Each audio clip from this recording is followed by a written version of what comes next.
반갑습니다. 송재준입니다. 저는 요즘 참 민주당의 모습을 보면서 제가 민주당원도 아닌데 참 안타깝다 이런 생각이 듭니다.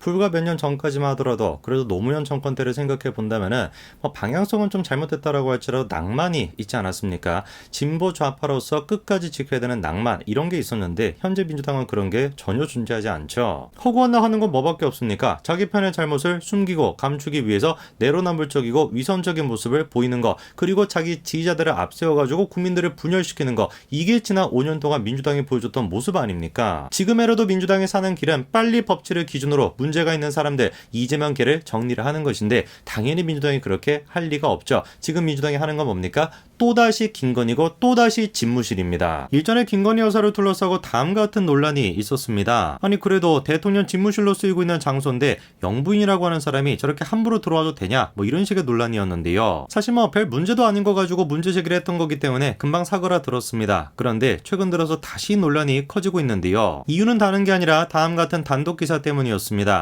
윤석열 대통령의 5층 집무실이 김건희 여사의 접견실로 바뀐다라는 거죠. 하나하나씩 곱씹어보면 사실 문제가 될 게 전혀 없습니다. 그런데 얼핏 생각해보면 뭔가 문제가 될 것 같아요. 아니 김건희 여사가 대통령 집무실을 사적으로 사용한다라고 하는 논란이 최근에 있었는데 아예 윤석열 대통령이 대놓고 5층에 있던 집무실을 김건희 여사 전용 공간으로 바꾸겠다라는 것이냐, 이런 식의 논란이 지금 나오고 있습니다. 근데 진짜 한마디로 웃기는 얘기죠. 애당초 5층 집무실은 뭐였습니까? 임시로 사용되던 공간이었습니다. 그래서 그냥 원래 계획했던 대로 5층의 집무실을 쓰는 것이 아니라 2층 집무실로 이동을 하고, 그리고 계속해가지고 쓴다라는 것도 아니고 공적 업무가 있었을 때만 접견실로 쓰는 것이고 평상시에는 회의실 등 다용도로 그냥 쓴다라는 겁니다. 그러니까 제가 말씀을 드린 것처럼 곱씹어보면 아무 문제가 될 것이 없습니다. 원래 그냥 그렇게 하기로 예정이 되어 있던 것이고 그대로 그냥 하는 겁니다. 그리고 당연히 영부인 접견실도 필요하죠. 문재인 정부에도 있었던 것이고 모든 정부가 다 있었던 겁니다. 아무 문제가 될 것이 없습니다. 그래가지고 등장한 사람이 누구냐? 오랜만에 등장을 하셨는데 김진애가 등장을 했습니다. 뭐라고 얘기하는 거예요? 김건희 이러다가 큰 사고 날 수 있다.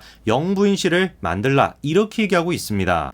진짜 말해도 어떻게 이렇게 얘기하는지 모르겠는데 여러 가지 문제 사안들이 많지만 우선 김건희 사안부터 거론해보자. 싹부터 노랗게 되지 않도록 말이다. 이렇게 얘기합니다. 제가 항상 느끼는 건데 민주당 쪽에 있는 사람들은 단체로 무슨 학원이라도 다니는 것 같아요. 단체로 등록해놓고 단체 수강이라도 듣는 것 같습니다. 그러지 않고서야 어떻게 저렇게 하나같이 말을 갖다가 싹수가 노랗게 할 수 있겠어요. 지금 얘기하는 거 보세요. 주말마다 부부 행사를 만들면서까지, 그리고 김건희 여사의 팬클럽 회장뿐만 아니라 김건희 오빠라고 하는 사람까지도 등장하고 있지 않냐. 이러다가 진짜 큰 사고 난다. 이렇게 얘기하고 있습니다. 꼬여도 정말 한참 꼬여 있는 것이죠. 김진애 씨가 평상시에 남편이 어떤 식으로 시간을 보내는지 제가 잘 모르겠습니다만 대부분의 정상적인 부부들은 남편이 만약에 주말에도 쉬지 못하고만 열심히 일하고 있으면 아내가 그냥 찾아가가지고 응원도 좀 해주고 맛있는 것도 좀 먹고 이러는 게 원래 정상적인 부부입니다. 그거를 가지고 굳이 일정을 만들었다 이렇게 얘기하지 않고 그냥 정상적인 모습이에요. 그리고 이분이 뜬금없이 문재인 전 대통령을 저격하고 나서는데 대통령 부부에게는 공공과 사적 생활을 나누려고 하는 시도 자체가 불가능하다 이렇게 얘기합니다. 당연히 윤석열 대통령을 상대로 저런 얘기를 하는 거겠지만 누가 보든지 간에 문재인 전 대통령한테 하는 얘기 아닙니까? 허구한 날 자기를 대통령 아들로 보지 마라 이 얘기를 했던 게 문유정 씨 아닙니까? 그리고 누구보다도 공공과 사적 생활을 나누지 못했던 사람들이 바로 문재인 전 대통령 일가 아니에요. 윤석열 대통령이 모든 걸 다 잘하고 있다 이렇게 얘기할 수는 없죠.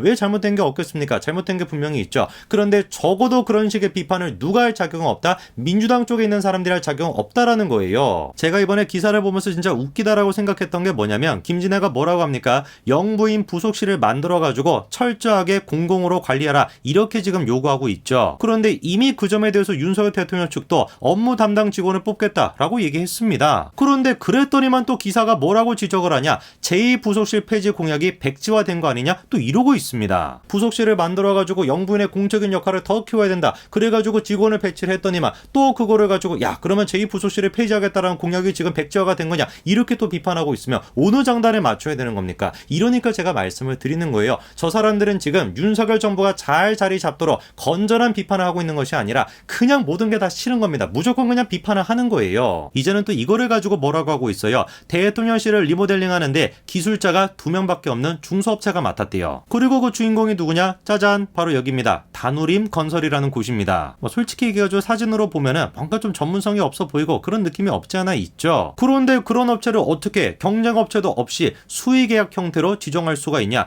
이게 지금 문제 제기하는 포인트예요. 근데 일단 이거부터 제가 좀 말씀을 드려야 되겠습니다. 문제 제기 포인트다라는 말을 쓰려면 문제점이 있어야 되지 않겠습니까? 근데 문제점이 없습니다. 왜냐, 국가계약법 시행령에 따르면은 국가안전보장과 관련된 문제, 그리고 보안상 관련된 문제, 이런 부분에 대해서는 수의계약을 할 수 있다라고 분명히 명시하고 있거든요. 그러면 집무실 이전은 국가안보 그 자체이기 때문에 당연히 그 문제에 대해서 수의계약을 했다, 이거 자체가 문제가 되지가 않습니다. 그러니까 애당초 문제가 없는 거를 문제점을 지적하고 있는 거예요. 그러니까 여기서부터 점점 꼬이기 시작하는 거겠죠. 문제가 없는데 억지로 문제를 만들어야 되다 보니까 어떤 거를 가지고 걸고 넘어지는 거냐, 그냥 겉으로 보기에 단운인 건설이 뭔가 좀 문제가 있어 보인다는 겁니다. 그러면서 하는 얘기가 뭐냐, 이 업체가 작년 12월 1일날 신규 등기를 한 신생업체라는 거죠. 그러면서 임직원 중에 기술 자격을 갖추고 있는 사람은 2사람밖에 없는데 이 중에 한 명은 초급 기술자다. 그런데 어떻게 이런 사람이 대통령실의 인테리어를 맡을 수가 있냐, 이런 얘기입니다. 제가 참 저 얘기를 보면서 어이가 없다라고 생각했던 게 뭐냐면, 저런 사람들이 원래 평상시에 강조했던 게 뭡니까? 모든 것들을 다 대기업이 해먹는다, 대기업 때문에 그냥 중소업체들이 다 죽는다, 이런 얘기를 하는 사람들이 저 사람들 아니에요. 바꿔가지고 생각을 해보자고요. 만약에 이번에 인테리어를 중소업체가 아니라 대기업이 맡았다, 어떻게 되겠습니까? 또 대기업이 다 해먹는다, 그 난리를 치지 않겠습니까? 아니, 그리고 상식적으로 생각을 해보십시오. 지금 보니까 계약 금액이 얼마예요? 6억 8천만 원, 이 정도가 됩니다. 인테리어 하시는 분들이나 그거와 관련돼 있는 사람들은 잘 아실 겁니다. 인테리어 저거 해봤자 남는 거 별로 없습니다. 6억 8천만 원 정도라고 한다면 뭐 리베이트 한 10% 정도 받는다라고 쳐도 그것도 뭐 많이 받는 건데, 그래봤자 남는 게 얼마예요? 7천만 원 정도밖에 안 돼요. 세상 천지 어떤 대통령이 70억도 아니고 7천만 원을 위해 가지고 특정 업체에 밀어주기 위한 수의계약을 체결했다, 이런 경우가 어디 있겠습니까? 상식적으로 말이 안 되잖아요. 이번에 또 나오고 있는 얘기가 뭡니까? 검찰공화국이 현실화되는 거 아니냐, 이런 얘기가 나오고 있죠. 그 이유가 뭐냐? 이복현 전 부장검사를 금융감독원장으로 임명했기 때문이에요. 그래가지고 벌써부터 금감원장까지도 윤석열 키즈가 차지하는 것이냐, 뭐 이런 얘기가 나오고 있는데, 다른 사람이면 모르겠습니다. 그런데 이복현 전 부장검사 아닙니까? 이복현만큼은 민주당 쪽에서도 할 말이 없어야죠. 왜? 불과 몇 년 전까지만 하더라도 그렇게 이복현에 대해 가지고 영웅이 나타났다, 무슨 뭐 난세의 영웅이 등장했다라고 그 난리를 쳤던 사람들인데, 당연히 민주당이 보기에 영웅이었습니다. 박근혜 정부의 국정농단 사건의 영웅이 이복현 전 부장검사였으니까. 사실상 이재용 부회장을 구속시켰던 장본인, 그 장본인이 누구였습니까? 이복현 전 부장검사였습니다. 김건희 여사의 문제점이 있다, 윤석열 정부의 문제가 있다, 이복현 그 사람이 어떻게 금융감독원장으로 갈 수가 있냐, 이런 것들에서 비판할 수 있는 사람은 누구밖에 없다? 우리밖에 없다. 보수 우파밖에 없다. 민주당은 이거에 대해서 비판할 자격이 없습니다. 왜? 일반 상식으로 보면은 민주당이 이 문제에 대해서 비판하는 순간 뭐가 될 수밖에 없으니까, 내로남불이 될 수밖에 없으니까 제발 좀 정신 차리시기 바랍니다.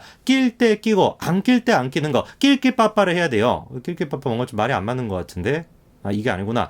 낄 때 끼고 빠질 때 빠지는 거, 이게 낄끼빠빠죠. 예. 그 낄끼빠빠를 해야 됩니다. 그게 아니고선 민주당이 살 길이 없어요. 뭐 얘기해서 뭐 하겠습니까? 당연히 듣지도 않을 텐데, 그냥 이재명 모으시고 그 박정원이 모아가지고 낄 때도 끼시고 안 끼도 끼시고 계속 해가지고 끼세요. 그리고 총선에서 패망하시기 바랍니다. 여기까지 말씀드리겠습니다. 감사합니다.